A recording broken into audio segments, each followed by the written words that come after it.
Lepo pozdravljeni. Z našo ekipo smo bili junija letos v Avstraliji, kjer smo obiskali rojake v Melbourneu, Alice Springsu, Meribi, Sydneyju in Canberri. Med izseljenci v Melbourneu je kar nekaj razburjenja povzročila odločitev, da bodo zaprli dom starostnikov matere Romane, ki so ga pred leti zgradili rojaki v okviru Baragove hiše verskega središča v Kewju. Prisluhnimo najprej, kaj o tem pravi pater Ciril Božič. Imamo hostel tukaj v Baragovem domu, to je že od začetka, od leta 1956, ko je pater Bazilij ustanovil tukaj hostel za fante, ki so prihajali množično, in imamo še sedaj. So pa nova zakonodaja, nove regulacije. Včasih pater Bazilij imel 44 fantov je tukaj živelo.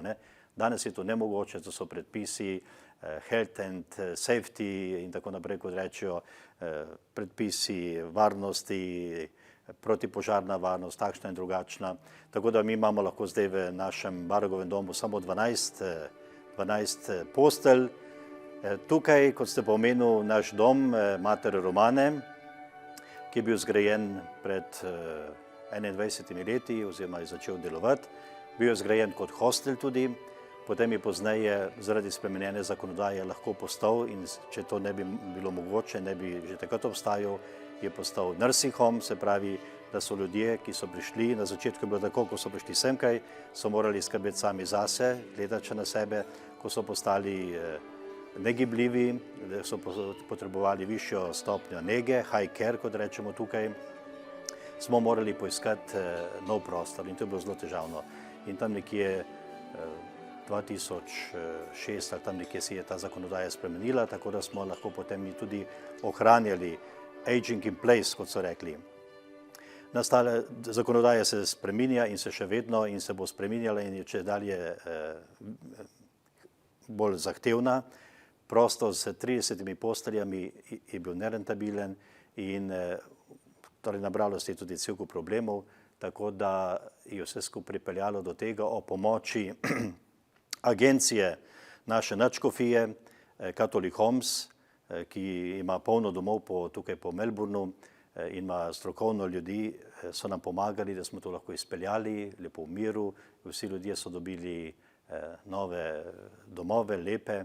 Tudi danes preko ceste, samo tukaj preko ceste imamo dom, ki ga ima Uniting Church, tukaj je na 200 postelj, naš mali dom s 30 posteljami in majhnimi sobicami, prav nemogoče bilo s tem lifting machines, z dvigovalkami prihajati noter in tako naprej.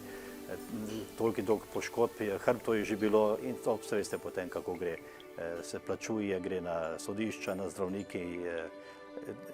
Težko za rezidente, za stanovalce in še težje za zaposlene. In sedaj skupaj z nadškofijo in z našim frančiškanskim vodstvom v Ljubljani in tukaj v Sydneyju iščemo najbolj primerno poslanstvo, ki naj bi ga nekdanji dom matere Romane imel, še vedno z istim imenom, in zgleda, da bo res tudi služil še naprej v skrbi za tiste najnižje, najbolj potrebne pomoči, ampak od 25 leta naprej, ki lahko še gledajo nase. Ena agencija je tukaj, ki se imenuje Servants, Community Housing, se zelo zanimajo, prihajajo sem, kaj imajo že tukaj 2 domova, tudi star dom, nekdanji dom, ki je bil občinski dom za starejše in je tudi propadel pred že 15 leti. Imajo tudi oni sedaj tukaj v Kew na High Street že takšno stvar, Servants, Community Housing, in nekaj podobnega zgleda, da bo vsaj v 2 mesecih verjetno tudi tukaj zaživelo. Na to odločitev so se precej burno odzvali nekateri zaposleni v tem domu in tisti, ki jim ni vseeno, da odslej dom ne bo več služil svojemu prvotnemu namenu.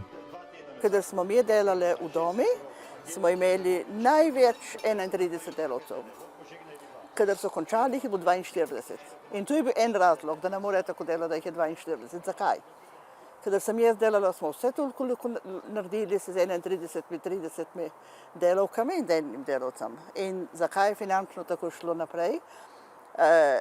Kadar sem jaz prišla in leti, so imeli okoli 4 menedžerje, tudi ne vem zakaj. Kaj so tudi rekli, da ne morejo high care, kako se reče po slovensko? To je visoko Hajke. strokovna nega. Ne, Ja, ko rabijo dosti. Seveda, jih je bilo, ne da ne. In ta stavba ne bila narejena za hajke, ampak en oddelek se bi lahko popravilo, prenaredilo, da bi lahko gledali hajke stanovalce. To ne bi dosti stalo, verjamem. In nikdar ne bi bilo več kot 15 oseb. V vsakem oddelku je bilo 10 stanovalcev. In Slovenci so tisti, ki živijo tukaj, razočarani, kajti hoteli so nekateri tudi bivati tam. Prosim? Nekateri so hoteli starost tam preživeti. Seveda bi. Moji starši je precej in od gospe Markič starši, tudi lahko rečem, so šli zdaj tudi v dom, ne so imeli kam zajeti in tudi je bilo žalostno za tistih 30, ko so bili noter, so vsi jokali in delavke. To je bila ena velika družina, tistih 10 let, ne da sama sebe hvalim, ampak smo bili kot ena velika družina. Še komisije, ko je prišla vsake 3 leta akreditacijo, so rekli, vidimo, kako ste vse dobili skupaj. Zakaj in kaj se tu menjalo, jaz nemam pojma. Slavica Fideršek je ena izmed delavk, ki je morala zapustiti ta dom, ko so ga zaprli. Kakšen je vaš pogled na to, kar se je zgodilo?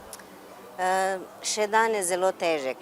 Zelo težko sprejemam nekaj takega, ker sem začela delati v tem domu, odkar se je odprl od prvega dneva in vseh 19 let z srcem skrbela za te naše ljudi kot na svoje starše, svoje stare starše. In najhujše, kar me boli to, da mi je bilo prepovedano, da se sploh približam Mother Romani, da govorim z katerim kolim od osebja, zaradi tega, ker so iskali način, da se rešijo starega stafa, zato ker smo mi bili njim trn v peti in tako so tudi se obnašali do nas, da smo 11 ljudi odšlo in potem so razlagali oskrbovancem, ko so spraševali za nas, da smo sami odšli, da nimajo oni nič s tem. Ampak kaj mislite, je bil tisti pravi razlog, da so dom zaprli? Čisto vaše osebno mnenje? Ja, jaz tudi mislim, da je bil samo denar. Samo denar, zato ker vse drugi razlogi se bi dali, tako kot je že Sandra omenila, dom bi se dal urediti, da bi lahko, ker smo zmeraj imeli te high care rezidente, ni bilo nobenega razloga. Če bi še mi zmeraj delali tam, najmanj 10 let bi še dom lahko obstojal, brez problemov, brez problemov. Slišali smo torej obe strani.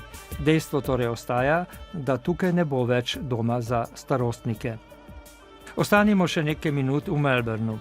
Predstavili vam bomo delo ene od obeh radijskih postaj za naše rojake. Precej razburjenja je povzročila odločitev, da so na frekvenci, kjer oddajajo program različne narodnostne skupine, skrajšali programski čas za slovensko radijsko oddajo. Vsak teden pripravljamo oddaje, torej res je tedensko 1 uro, to ni veliko, ampak priprave pa ne glede tega ravno tako dovolj.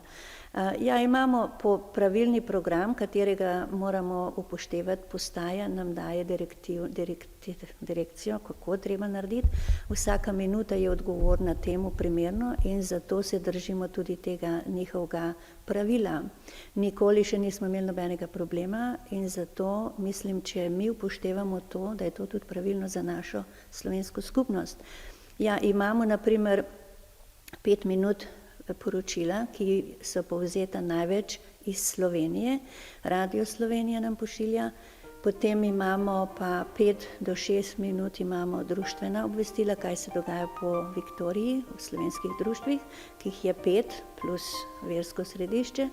Potem pa imamo, na primer, prihaja zdaj materinski dan, naslednja nedelja je materinska proslava, materin dan v letu in tako smo pripravili s sodelavkama, imam 2 sodelavki zraven, en lep spomin na matere, na mamice, na nonice, tako da bomo vse pozdravili.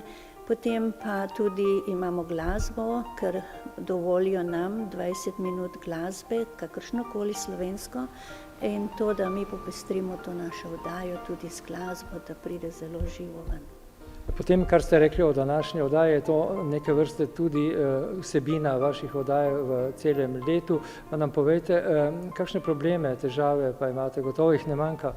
Ja, seveda jih ne manjka, ampak kakor sem že prej rekla, mi se držimo zelo pravilno, politično nikakor, ker smo premajhni zaradi tega in tudi pač ne bi bilo več tako zanimivo, ker naša publika, tukaj, če lahko poudarim, postajamo starejši, ker zdaj nam že teče 50 leto in več, tudi meni, in tako da ne moremo niti pričakovati, ljudje se tudi več toliko ne zanimajo, kaj politično bi naj bilo v Sloveniji važno, ker največ te dnevne poročila ali dnevne novice iz Slovenije so pač povprečne, kaj novega, kako se tam pač gre, kaj novega, kaj se naredi, ali ne več kot pa politično ne.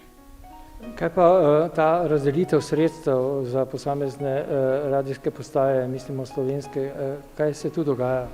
Ja, imeli smo, naprimer mi ne toliko, kot naša sosedna naša postaja, torej SBS, ki gremo skozi nekako skupaj vsa ta leta. No, jaz sem zdaj že pri naši postaji 3-3-22 let, je pa 25, drugo leto bo 25 let, a SBS je pa že 30 plus, ne, torej oni so začeli in imajo tudi zelo nekako urejeno, tako kot mi.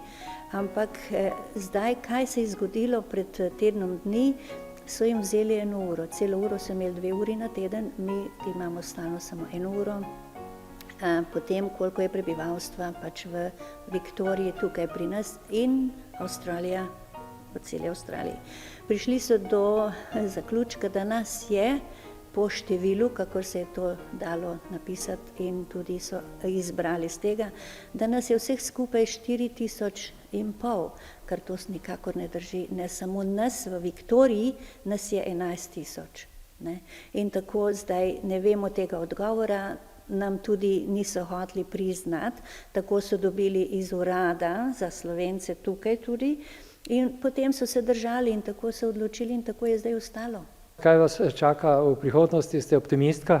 Ja, zelo, zato pa pravim, smo še nekako pri moči, delam pri društvu, že tudi smo včlanjeni na našo slovensko društvo Planica, ki že tudi od 72. leta delujemo in zdaj vse skupaj pač podpiramo na tu, na tam in na vse načine.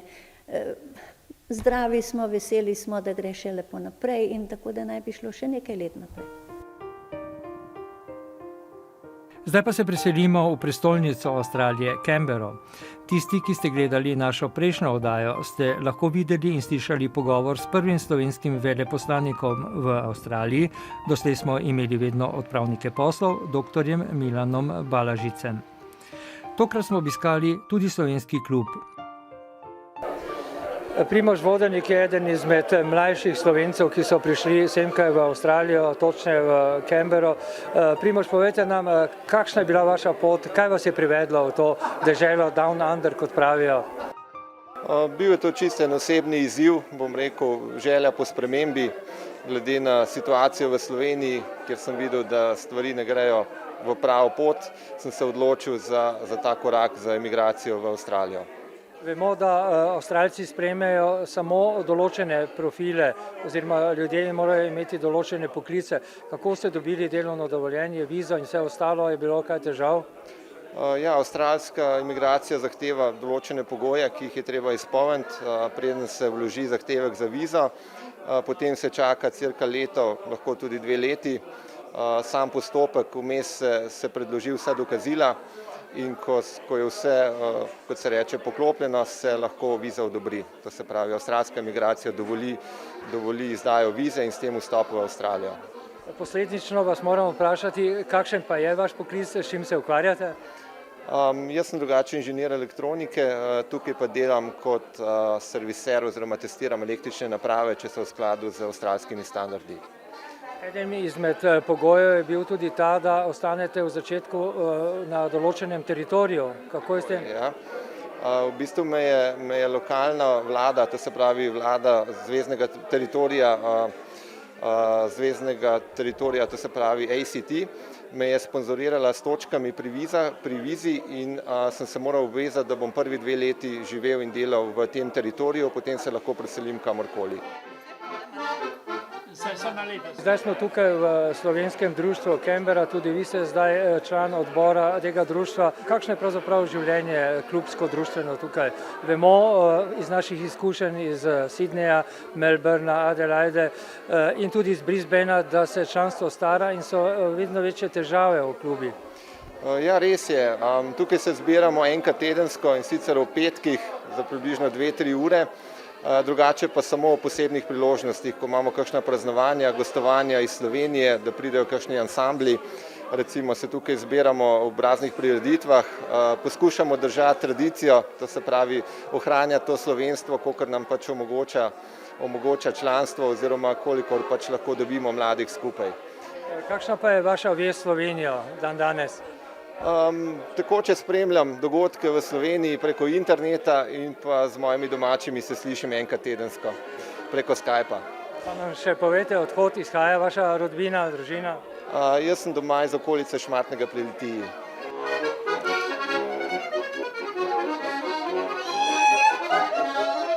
Lani je prišlo na delo v Avstralijo okrog 150 Slovencev. Tukaj nenavadno pa je, da kakšen avstralski Slovenec odhaja na delo v domovino svojih staršev. Tudi to se je zgodilo.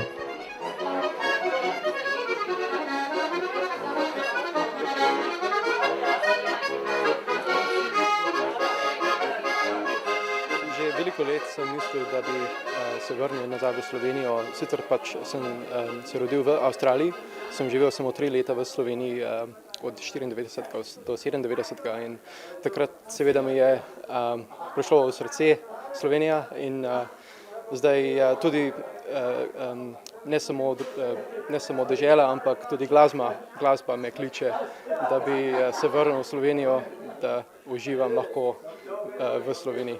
Vi igrate prostotonsko harmoniko?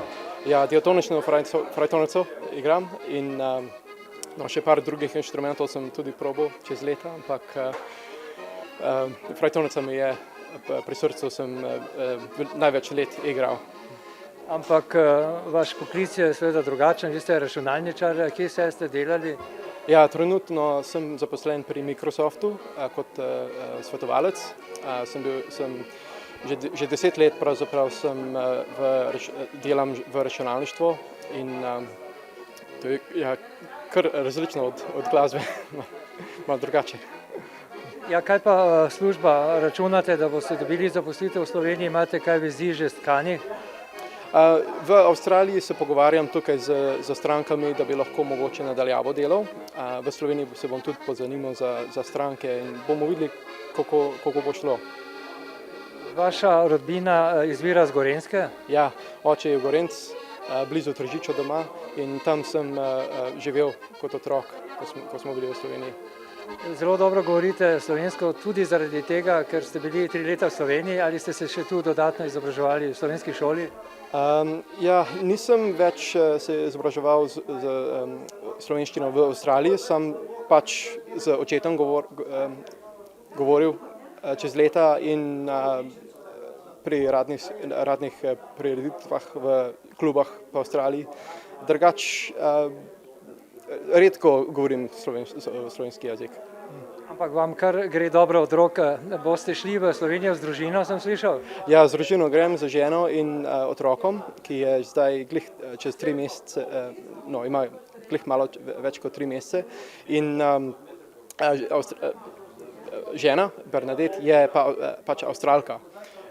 Čeprav je bila že par dni v Sloveniji, kratek čas, ampak v tistem času se je tudi zaljubila v državo, v deželo. V Canberri smo srečali tudi nekaj starejših članov društva. To je tistih, ki so pomagali pri začetkih gradnje tega lepega objekta, v katerem pripravljajo še danes različne prireditve. Eden izmed njih nam je zaupal svojo zgodbo, ki ima lepe, pa tudi manj lepe plati. Jaz sem pravzaprav prišel kot študent in nisem imel poklica in tako se je človek moral nekako prilagoditi in usposobiti.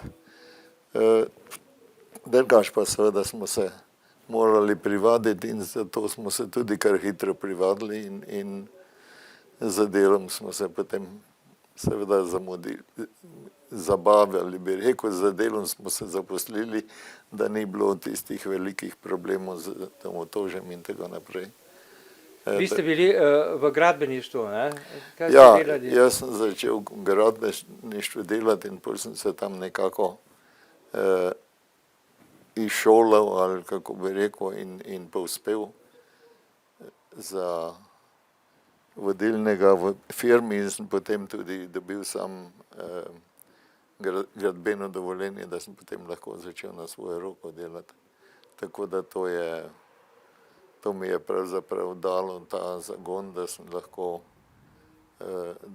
lahko potem družino zdrževal in tudi klub vodil, bi rekel, ker če bi človek delal samo za plačo, bi to bilo težje. Omenili ste slovenski klub oziroma društvo tukaj v Canberri.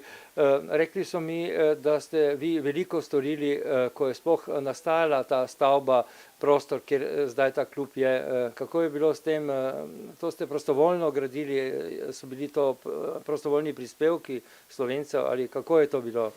No, mogoče grem malo nazaj in povem, da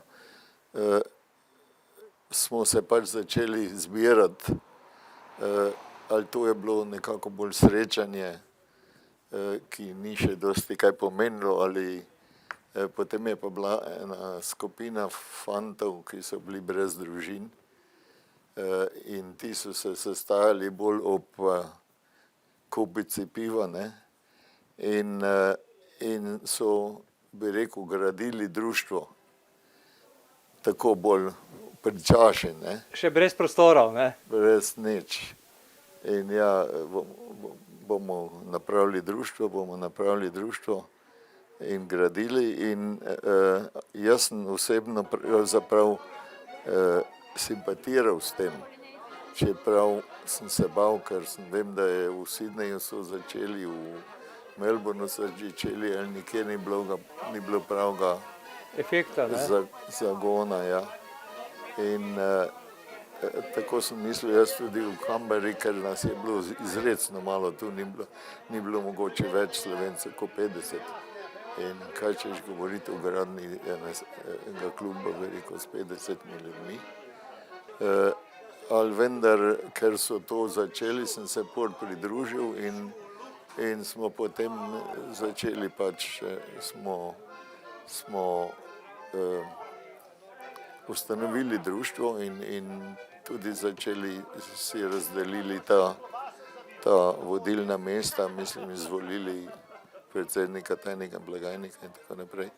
In na ta način potem začeli zbirati denar, ki je bil seveda malenkost, pravzaprav v 3 letih, se spominjam, smo prihranili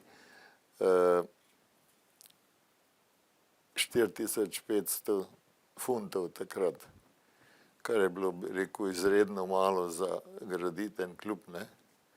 Ali imeli smo pa potem to prednost, da nam je država nudila zastonj parcelo. A zemljišče ste dobili, ja? Zemljišče smo dobili, seveda je pa bilo treba državo prepričati, da nas je dovolj, da smo sposobni to zgraditi. In to je bilo kar precej potov do teh oblasti, da so potem privolili. Medtem smo se morali tudi registrirati kot društvo. In tako smo potem začeli počasi graditi in medtem je potem tudi so menjali denar, smo imeli potem od tam naprej dolarje, ki je bilo dvojna vsota, tako rekoč, ne. Ali to je nič dosti ni pomenilo, kajti oni so seveda zahteli ene vrste dokaze, da smo sposobni to graditi, če že dobimo to parcelo, ne. In smo potem pač naštevali, da imamo da imamo ljudi v gradbeni stroki, ki bojo to eno in drugo delali in napravili. In tako smo potem pa začeli, dobili parcelo seveda in začeli graditi.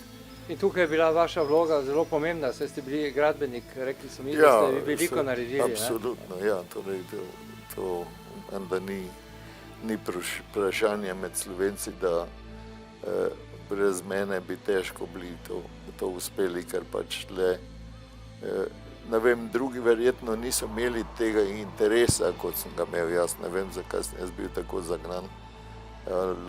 Meni se je šlo za to, da če že kaj začnemo, da to potem tudi kaj napravimo. In končno vam je potem uspelo, in potem je klub začel delovati? No, to je pa šlo potem tako, da smo šli pravzaprav do enega do drugega in jih nagovarjali, naj pristopijo kot člani in naj nam tudi obljubijo, kaj bojo napravili za društvo. In ko smo potem začeli, je bilo potem treba ljudi pripraviti do dela in to pa je lahko lažje obljubiti, kot pa potem napraviti. No, ampak vseeno, klub je potem začel delovati, ste bili uspešni. Delovati toliko, da smo začeli graditi, drugače pa društvo v ozadju potem delalo toliko, da smo tudi imeli redne plese, redne tudi miklavževanje, pa materinski dan, prireditve, pa take stvari. To je potem tudi malo nekaj pomagalo pri financah. In drugač pa seveda je bilo zelo, zelo težko pripraviti ljudi k delu, ne. Dobro, ampak konec koncev klub je bil zgrajen, društvo je imelo svoje prostore. Kako gledate danes? Danes so stvari malce drugačne, malo članov imate, videli smo, da se ne zbere veliko ljudi. Kako vidite danes iz te distance vso zadevo? Ja, najhujše je pač bilo to, ker smo torej zaradi političnih stališč smo se skregali. Tako je pač, kot sem že prej rekel, da nikdar ni imela ambasadna stran večine. Mi smo vedno smo imeli predsednika in vodilne v društvu, ali to jim ni pasalo, to so pač potem vedno delali prepire in zdraho. In tako tudi potem nekateri zaradi tega niso hoteli pomagati. Tako da vseeno smo potem pripeljali društvo do tega, da je začelo delovati. To je bilo nazaj 1991. leta smo ga odprli. In bi bilo vse v redu, če bi teh zdrah ne bilo. Tisti vsaj, ki smo prej bili najbolj agilni, smo se povlekli nazaj in so potem, bi rekel, je nasprotna stran prevzela klub in iz tega je potem tudi postalo, da je večina ljudi nekako ni več sodelovala. In kot pravite, danes nihče več ne gre blizu. Z obiskom v avstralski prestolnici smo tudi sklenili našo oddajo Slovenci po svetu. Hvala za pozornost in lepo pozdravljeni.